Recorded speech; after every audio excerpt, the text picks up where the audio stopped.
Hi, it's Megan. I have a new blush. It's a Chanel blush.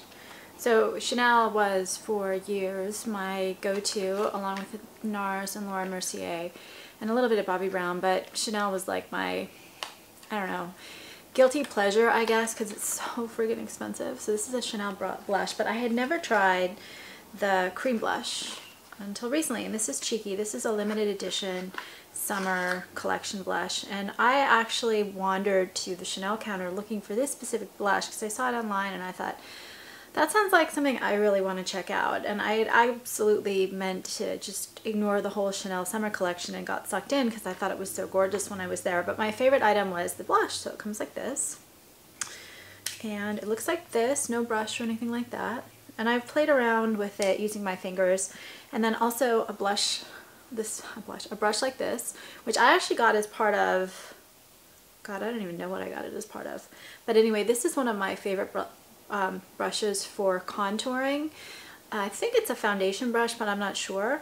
But I'll get to that in a minute. I use this in this particular video with my fingers, but I've also used it with a brush, and I'll show putting more of it on in a minute.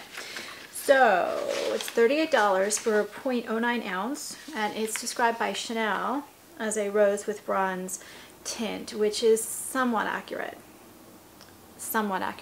And to me, this is a must-have product. And the reason why, okay, so first of all, there's the color and then there's the finish.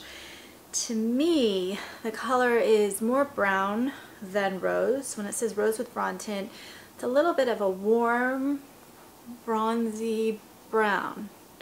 And it's very a rosy brown.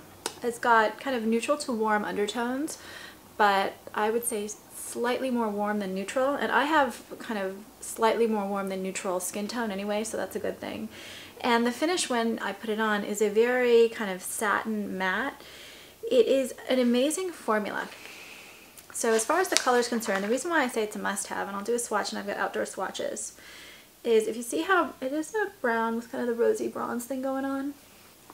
I love this for when I do color. So right now I've got red lips on, not a lot of eye color, but I've been playing a lot with color lately. So when I do that, I like to keep as much color off the rest of my face as possible. So if I do a red lip, I'll do a really neutral eye. If I do really blue, purple, crazy green stuff on my eyes, or yellow or whatever, then I'll do a very nude lip, which is why I'm always looking for the perfect nude. Not that nude is the best lip color on me, but with some of the crazy stuff I do on my eyes, I have to do it. With cheeks, though, I found it's a little bit harder because there aren't very many shades like this. And yet this is what I personally need when I play up color elsewhere. I also can use this for contouring. So I'm going to take my little brush and just put a little bit more on, and then I'll get to the finish. So if you see how beautifully it blends in, it gives you enough color so that you don't look like you're just putting bronzer on, which I do too. And then I contour it like this, like I would do with a bronzer if I were really sophisticated. And I would use a brush for the contouring, although for the video I actually didn't. I used my fingers. But you can also contour the sides of the nose like this. And the contouring always looks a lot better on camera. But it also, if you're careful and blend really well so that you don't see the lines, it just makes your face look better. It makes it look thinner. As far as the finish, this is really pretty cool. They call it a creamed powder. So it applies like a cream, but then it's supposed to, I don't know, look like a powder, becomes a powder. But I think that blends sometimes a little bit more easier than just a pure cream formula, which can be a little sticky sometimes.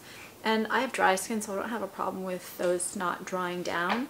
But from what I've read on other people's reviews, some creamy formulas just don't dry down on oily skin, whereas this will. It never powders, it doesn't look cakey, it just has this very luminous look, in my opinion, on my skin. And it's a subtle bit of color that I think works perfectly with just so many tones. As I look at it, I could wear this with reds, on the lips, I could wear this with corals, I can wear it even with pinks. So when you have that 1 minute makeup rush and you're not sure, like I do, what lip colors you have in your bag already, this is something that's going to match pretty much everything. And also, because it is that kind of satin matte finish, it's not going to add shimmer to the face.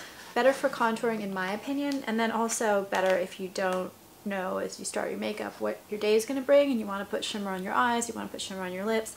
It's just an all-around perfect neutral. So to me, I don't call very many products a must-have product, but for me, with my skin tone and my lifestyle and my desires, this is a must-have product. So I really, really can't recommend it highly enough. Beautiful finish. It lasts almost 10 hours on me. It's a great color with it being slightly warm to neutral. It probably works on most people. It's kind of light but not too light, and it blends out beautifully. And then the color is just something that can be used for contour on lighter skin like mine, or as just a wonderful all-around blush that can be built up if you need that stronger look, maybe with stronger lips, or it can just be very subtly used and very luminous. That's it. Please subscribe. If you have other thoughts on this or other blushes of this formula, it's my first blush of this formula. I would love to hear it. I have a couple other items from the summer collection I'm trying to decide whether return or keep, so comments on that's welcome. I think I said subscribe. And then I also have a novel on YouTube called Masks, which is about makeup and the masks we wear. And I'm doing it chapter by chapter, and I'll put a link to that in the description.